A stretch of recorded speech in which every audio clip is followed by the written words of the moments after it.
Buckle up. You know who it is. This is Skizzy. Skizzy, #1 for showbiz and entertainment. Right about now, I get to introduce to you the one and only, the biggest, one of the biggest comedians. Oh, he's the biggest comedian in Uganda, East Africa, Salvador, man from what? You usually like confusing. Yo, I look good, eh? You look good. Yeah, you think? They told me about Airtel, that's why I put on red. Red. Yeah. And also Coca-Cola is red. Coca-Cola is red, so basically, yeah. You're trying to do Karanga. Good to see you, man. Good to see you How too, are you? man. And I saw you a while ago. Yeah. And it's been a very interesting one, interesting journey. It's been an interesting journey, I must say. Before we go any further, by the way, Kongs on the baby. The second one, man. Yeah, people know how to nail things. People think the only thing comedians do is jokes. You don't joke, eh? You're like Mollis. Yeah. I could be a comedian right now. I'm crying out Salvador. Anyway, man, you know, for the past couple of years, you've had 2 babies. How is it? Tell me about, let's start with your personal life. What's going on? How is the lady? She just got back just a couple of days ago. Tell me, what's the situation? Blessings on blessings, man. I just thank God because everything has been moving on the way. I didn't even dream I would be achieving whatever I'm getting right now. Second kid is right there, a girl, and now this time I have a boy. It's called Aiden.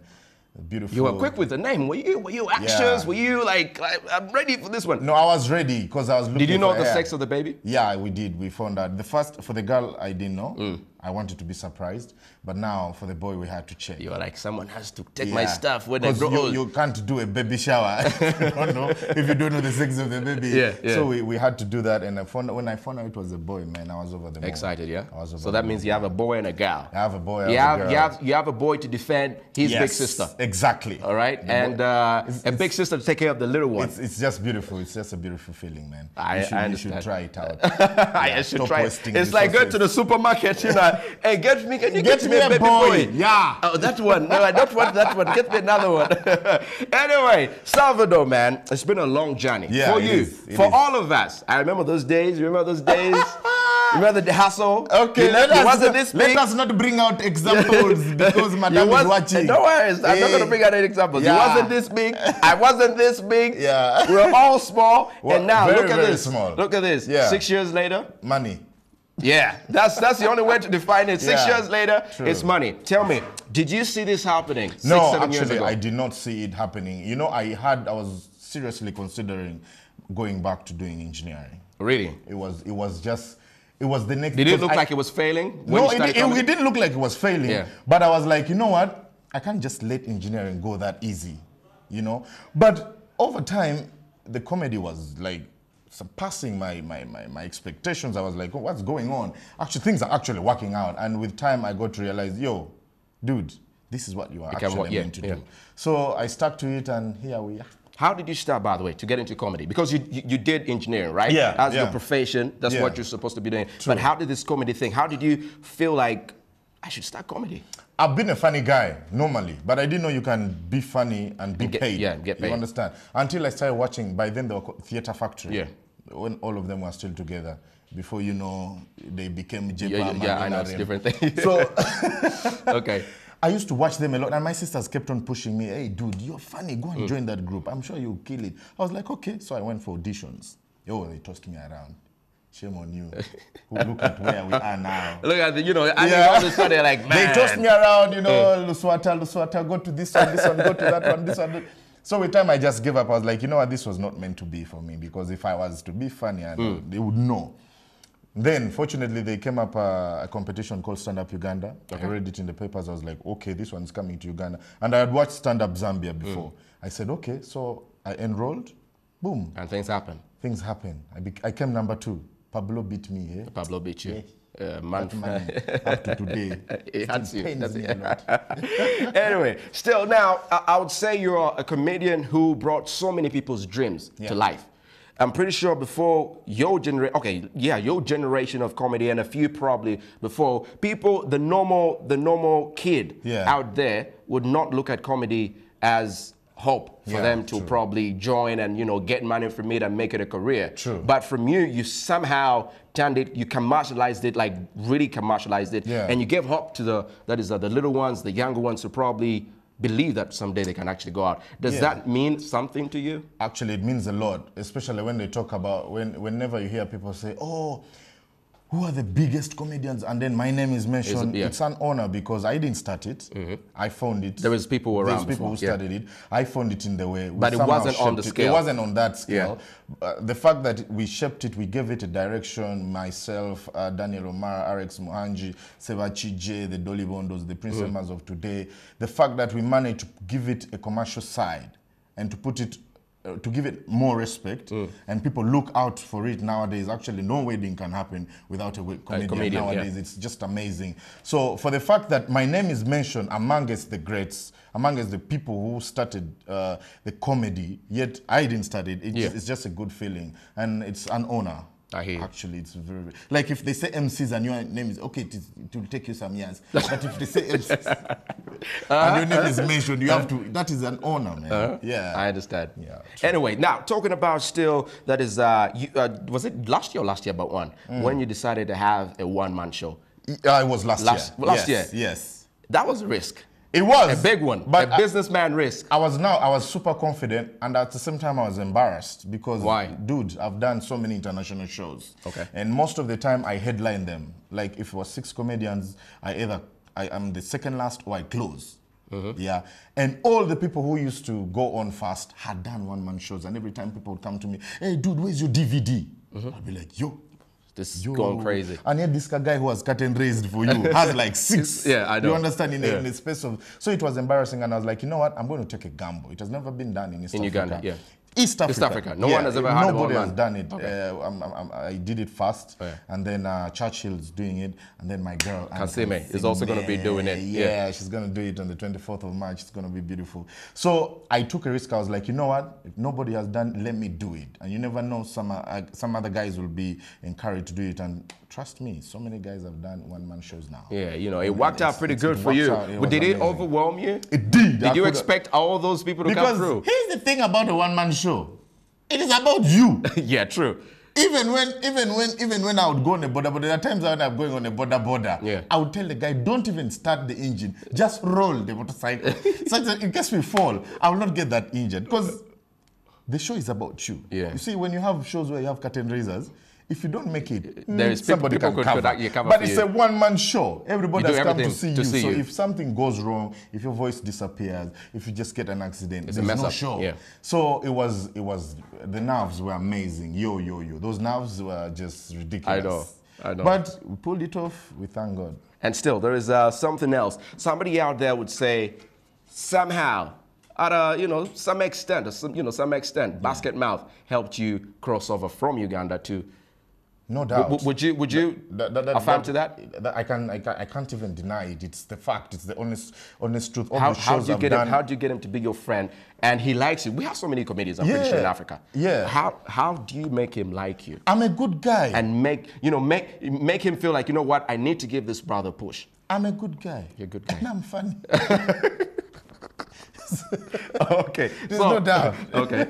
Yeah, and he's one of the most selfless people I've ever met in my life. So if you see the people he has pushed in Nigeria, you'll not believe it. He gives people opportunities. Like, he gets upcoming guys and puts them on a stage as big as the Apollo. Yeah. Man, for an upcoming, that is a dream come true already. Yeah. So that's the guy. He's selfless. He looks at you. If you have potential, he gives you a push, because he has this saying that, you know what, this thing... He has the eye for talent. He has the eye for talent, and he has the goodwill for other people. He's not selfish. He doesn't want, have that is the whole shine on him just on exactly. himself. He's not selfish. It's just one of those guys you just look at and you say, wow. Okay. Very interesting. But now, still moving ahead, was it a week ago or 2 weeks ago? You managed to have a moment at the Africa Magic Viewers' Choice Awards. Yes. How did this happen? How did you get in there? This is Africa Watching. Yeah, this is Africa Watching. I was at home, and then I get a phone call. I'm like, yeah, is this Salvador? Yeah, like, we need you to do a performance. on the African Magic Viewers Choice Awards. I said, no problem. It was supposed to be Basket Mouth, and then he recommended me. Okay. Yeah, because oh, that is very big. Yeah. Yeah, that's how big that guy is. Because he had a gig with MTV best that he had to shoot in South Africa. So which he could have pushed, by the way. Could have pushed, yes. Yeah, he could have done both of them. He could have done both of them, because he could have pushed it. Well, I told him, you guys, you know what? It's just a shoot. I'll do it next week. You understand? But he said, yeah, I have a guy, he can cover in for me very, very well. So they call me, and then we make things happen. And before I know it, boom. Would you say this is luck? It's a blessing. I'm not lucky, I'm blessed. You're blessed. That's what I want to say, because DJ Khaled, Major Key a lot success. Keys to success. So it's just, it's amazing, man. That was the moment when you're on the stage. Yeah. How did you feel standing up on that stage and you make all these jokes and all these people that were in there? Man, African entertainers were packed in there. Yeah. How did you feel? Did you get any nerve when you're going on stage? I think the nerves were taken away by the fact that that was not the first time I was on that stage. Oh, really? Yeah, in that hotel, the Echo Hotel. I performed there several times. It's only that I had to adjust, because the audience now was different. It was not just typically Nigerian. Because I know how, you can tickle Nigerians in a way. And I knew how to do it, but I was like, what about the other guys? So I had to find something in common. That suits everybody. Yeah, that suits everybody. I did Nigerian jokes, but which could be understood by everyone, because that's exactly what they experience as well, as foreigners. So it was easy for me to calm my nerves down, because I treated it like any other show I've done in that, hotel. So you didn't have any nerves? I did. I did. Because, man, going up on stage, there is, what's his, Genevieve is out there. Yeah. There is this guy, what's this guy, Ramsey? Is it Ramsey? Ramsey, no. Desmond Elliott, they were there, man. They were like, At that point, you're like, okay, this is it. Yeah. But now, still, a question I've always wanted to ask a comedian. Yeah. Is there a time when you're on stage and things, maybe things fail? Yeah. How do you recover from that? You have to be extremely there is what we call that back pocket joke, the joke which will always work. Okay. But there are times where you see it has jam. It has refused. People fail to laugh. People are looking at you like, I did a show in Nigeria. It was for Access Bank, and by then I had just been killing every state I was going to. So these people were like, no, Salvador has to headline. Guess who performed before me? Who's that? P Square, M.I., Ice Prince. There was Tiwa Savage. Ooh, they performed. That's a lot of celebrities. And then I came after. Now I came like at almost the end of the party when people were high. First of all, they had already been entertained the way they want. You know, Nigerians can have fun. Yeah. And then here comes a comedian from Uganda they don't know about. And my jokes are not like normal hit one-liners, bam, bam, bam, I tell stories. So I come on with an intro which is nice, boom, I catch them. Then I start doing my jokes. And in the middle of my jokes, they start clapping. That is the worst thing as a comedian that can be. They want you off. Okay, you're done. Okay. I I stopped and I told them, I cannot die in my own movie. I said, guys, when people clap for you when you have not yet hit the punchline, it either means they're tired of you or they have gotten the joke before you hit the punchline. And the chances of that happening are zero. So it's either that you're tired of me. They were like, yeah. So I told them, I leave. They said, yeah. I told them, I've been paid. And goods once sold are not returnable. They were like, yeah, you leave. I said, I leave. Yeah, okay. I walked off stage. At the end of the day, they came and told me, dude, you're brave, you are brave. But deep down, my esteem had been crushed. It had been crushed, Well, so those moments happen. Okay. The best thing is how you can... Did it affect you? Did it affect you the next couple of shows? That night, it affected me, but I had 2 shows that night. So from that one, I made sure that in the next one, I kill it. So all the jokes I was supposed to do here, I did them there, and it worked, so... I was okay. You covered it up. I recovered. Yeah, so very interesting. But now, still going back a little bit, when you are starting, you already big in Uganda, but I'm pretty sure there's the first show you got outside Uganda. Yeah. Tell me about the experience, the feel. As someone calls you and like, you know what, you're gonna have a show outside Uganda, this country. What show was it? What show was I first did outside Uganda was in Nairobi, and I went by bus. When was that? You have no idea. I was 2011, I think 2011. Either 2010, 2011. It was huge out. That was Kenya. But I was going to perform for Ugandans because it was Independence Day. So it didn't feel that nice because, you know, it was Independence and the Ugandans were too many. It was organized by my man Masembe. It was beautiful because I performed for Ugandans, but there were other Kenyans who saw me. And then one of them, they traveled, when they needed an MC, they came and saw the show we were doing at Effendi's by then. And then they also took me back. Effendi's was a place. Ah, that was a place. Yeah. That was a place. So Kenya was like my first time to step outside Uganda ever in my life. Okay. Yeah. Wow. So it was beautiful. It was a beautiful moment. Yeah. All right. Anyway, we have to be coming. That is to the end of this one, man. It's been a pleasure to have you onto the show. So what should we expect from Salvador in the next couple of months, couple of years? Where do you see yourself? I wanted to do Man from Mbokolo 2, but it's too soon because I don't want to give people raw stuff. I want to be really, really prepared. So we have a show called African Laughs. Okay. I'm going to do it in August. I'm going to have Basket Mouth. I'm going to have Ndumiso from South Africa, then Carl Joshua from Zimbabwe, Eric Omondi from Kenya, and then we blend it with some of our local talent, and then we give people a good show. A good show. At Serena, yeah. So I'm just looking forward to that. It's actually my next big project that I'm going to work on. Okay. But I'm back behind those. I have a couple of projects which I'm handling. Another baby? That's too also soon, a project. too That's soon, also too a project. Anyway, man, it's been great to have you to the show. Sure. One last word too. That is the normal person out there, the normal kid out there who thinks he's actually a comedian, but you know, he doesn't know what exactly to do. In just 10 seconds. Believe in yourself.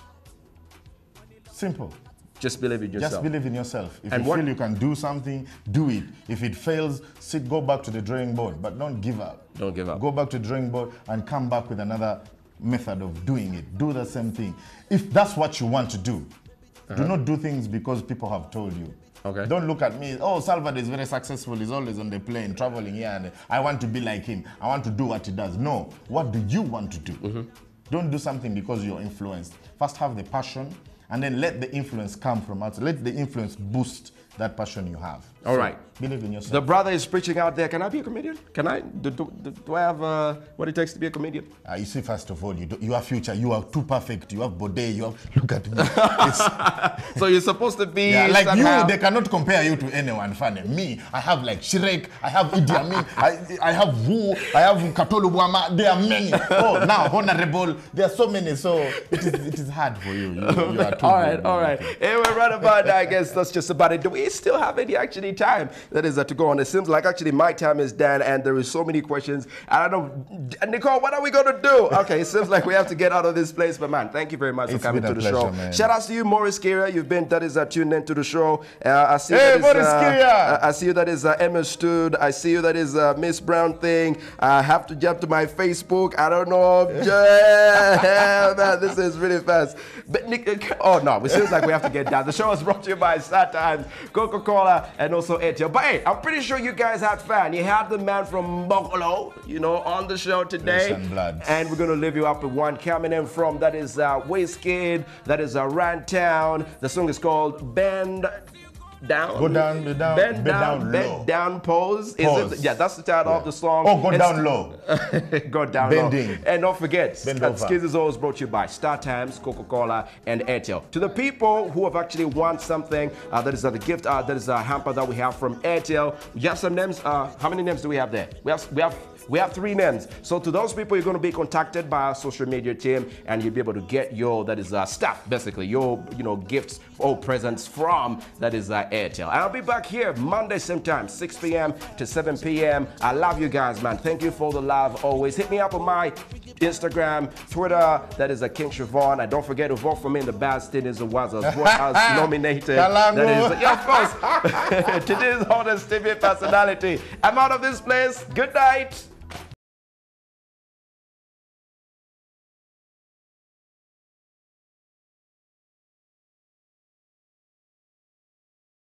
Buckle up. You know who it is. This is Skizzy. Skizzy, #1 for showbiz and entertainment.